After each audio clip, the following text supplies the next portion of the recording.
잠언 29장 1절에서 14절까지 말씀 교도가실 때 제가 먼저 1절을 읽겠습니다.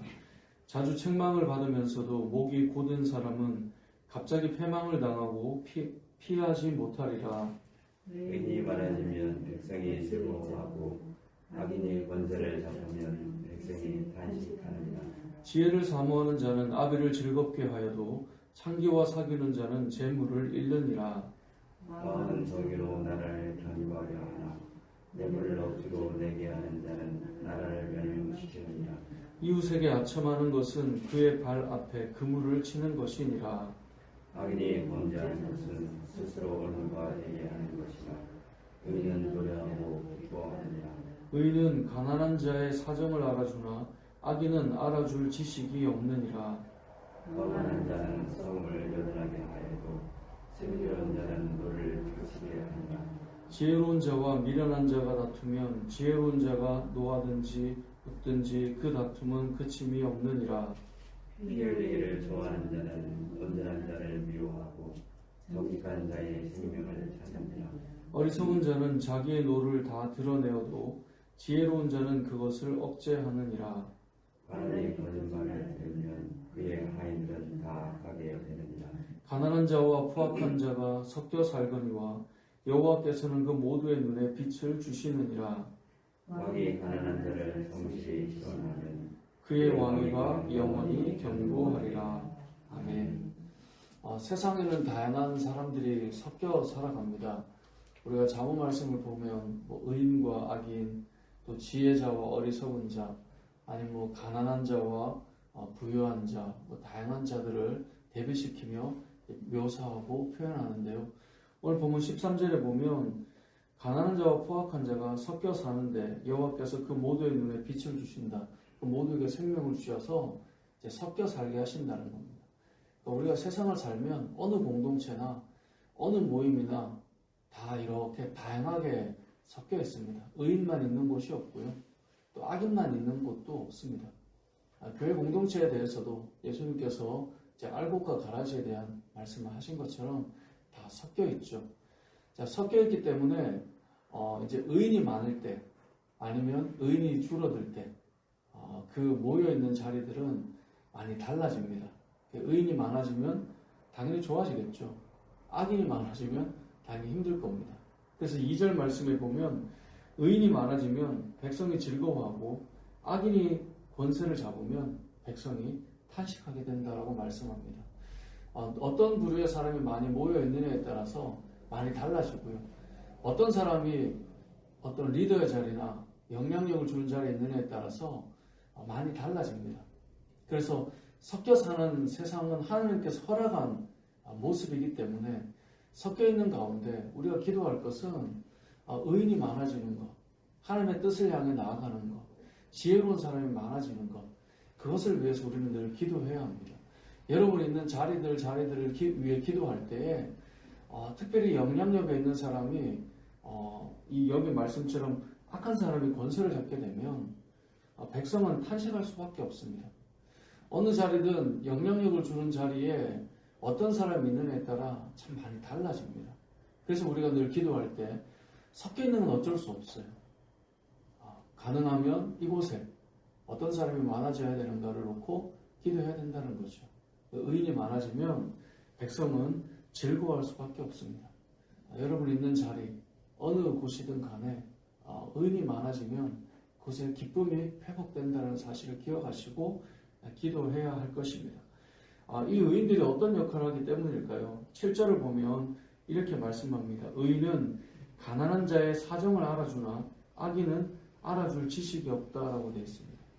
이 가난한 자는 특별히 뭔가 연약하고 사회적으로 소외되어 있고 그리고 어려운 가운데 있고 그런 여러 사람을 대표하는 하나의 표현일 것입니다. 이것은 가난한 자만을 말하는 게 아니라 이들도 알아준다라고 하는 것이기 때문에 모든 사람을 알아주고 이해해 줄 수 있는 것을 의미한다고 보면 됩니다. 그래서 의인은 가난한 자까지도 그 사정을 알아준다는 거예요. 거기까지 그들의 형편과 성을 알아준다는 거죠. 근데 악한 자들은 어떻습니까? 알아줄 지식이 없는 것입니다. 그 사람이 다른 사람에 대해서 본인은 안다고 생각할지 모르나 사실은 알지 못하는 거예요. 알아줄 지식이 없는 거예요. 머릿속에 막 그림을 그려서 생각을 하고 펼쳐나가지만 실상은 잘 맞지 않아요. 그러다 보니 실제적인 도움은 되지 않아요. 그러니까 결국은 왜 의인이 많아야 됩니까? 그 의인들을 통하여 각자의 형편과 사정에 있는 사람들을 알아주고 이해하고 또 그들을 위해 기도하고 이런 일들이 이루어지기 때문에 그렇다라는 것입니다. 우리의 삶도 마찬가지여야 되지 않을까요? 사정을 알아줄 수 있는 사람, 형편을 알아줄 수 있는 사람, 그런 부분들을 가지고 정말 묵묵히 뒤에서 기도해 줄 수 있는 사람. 사역을 하면서 늘 이렇게 사람은 늘 이 컨디션이 좋은 상태일 수는 없잖아요. 그런데 이렇게 지내보면 늘 뭘 느끼냐면 늘 기도해주고 있는, 정말 묵묵히 뒤에서 중보해주고 있는 사람들로 인해서 이렇게 감당해 나가고 있는 부분들이 있다는 것을 느끼는 거죠. 뭐 그런 거 있잖아요. 뭐 매일 전화를 하고 매일 막 묻고 이게 아니더라도 그냥 돌아보면 기도하고 있는, 정말 뭐 예를 들면 교회를 위해서나 또 우리 지체들을 위해서나 묵묵히 기도의 소리가 멈춰지지 않는 사람들, 그게 힘이 되더라는 거죠. 그리고 우리가 돌아보면 이러한 자들이 많을 때 항상 회복될 수 있고 일어날 수 있고 공동체가 세워질 수 있고 우리 자신도 버텨나갈 수 있는, 그래서 의인이 많아진다라고 하는 것은 참 귀하다는 것이죠. 반면에 어리석은 자가 많으면 어떻게 될까요? 그 안에는 다툼과 피곤함과 힘겨움이 가득할 것입니다. 왜냐하면 여기 말씀에도 나오지만 11절에 보면 어리석은 자는 자기의 노를 어떻게 합니까? 다 드러내요. 그러니까 이걸 그냥이 아니라 전부 다 쏟아내는 그런 일들이 일어나요.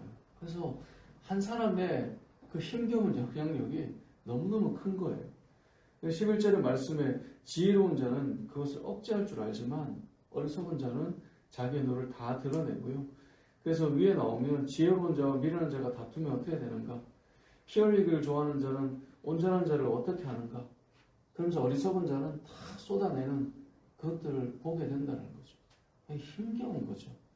그런 사람들이 하나 둘 있어도 힘든데 더 많은 다수가 된다. 많이 어렵겠죠. 그래서 오늘 본문을 볼 때 우리가 기도해야 될 것은 여러분이 속한 자리들마다 정말 하나님의 말씀 가운데 서 있는 의인이 많아지고 그 많아진 의인들을 통하여 서로를 돌아보고 세워나갈 수 있는 그러한 사람들이 서는 것. 또 한 가지는 우리가 말씀을 적용할 때 늘 타인에게 적용하는 경우도 많잖아요. 이런 사람이 많아야 되는 데가 아니라 내가 그런 사람인가를 사실 봐야 되는 거죠. 살피고 있는가? 돌아보고 있는가? 그 사정을 알아보고 있는가? 그것을 우리 자신에게 적용을 해 볼 수 있어야 돼요. 내가 얼마나 살피고 있는가? 나는 어떠한가? 이것을 보아야 되겠죠. 특별히 앞서 말한 대로 악인이 권세를 잡으면 백성이 탄식하죠. 근데 반대로 왕이 이제 14절인데요.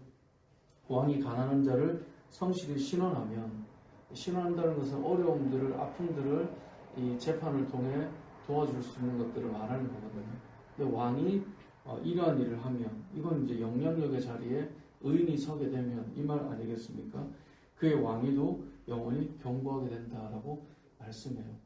영향력에 있는 자리에 정말 하나님께서 기뻐하시는 일들을 해나가는 사람들이 있다는 것은 큰 위로가 되고 힘이 되죠. 사람이 이렇게 세월이 지나면 항상 어떤 영향력을 가지는 자리에 있게 됩니다.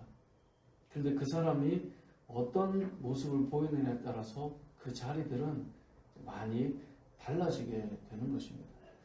말씀을 정리하겠습니다. 오늘 본문 말씀은 하나님께서 우리에게 말씀하십니다. 우린 다 섞여 산다. 어디나 섞여 있습니다. 여러분이 일하는 곳이나 이웃과 함께 모이는 자리나 교회나 가정도 다 섞여 있죠. 섞여 있는 가운데에 하나님께서 그 자리들마다 모두에게 생명을 주시고 그들을 이렇게 보호하고 또 세워가시는 것을 우리가 바라볼 때 그 안에 의인이 많아질 수 있도록 주님의 뜻을 따라 살아가며 서로를 살피며 또 특별히 어려운 자들을, 가난한 자를 신원하며 나아가는 그러한 사람들이 세워져 갈 수 있도록 기도하고, 또 특별히 상대방에 대한 요구가 아니라 내가 그러한 사람으로 살피고 돌아보고 이해하고 품고 또 기도하고 나아갈 수 있는 저와 여러분의 삶이 되시길 주님의 이름으로 축복합니다.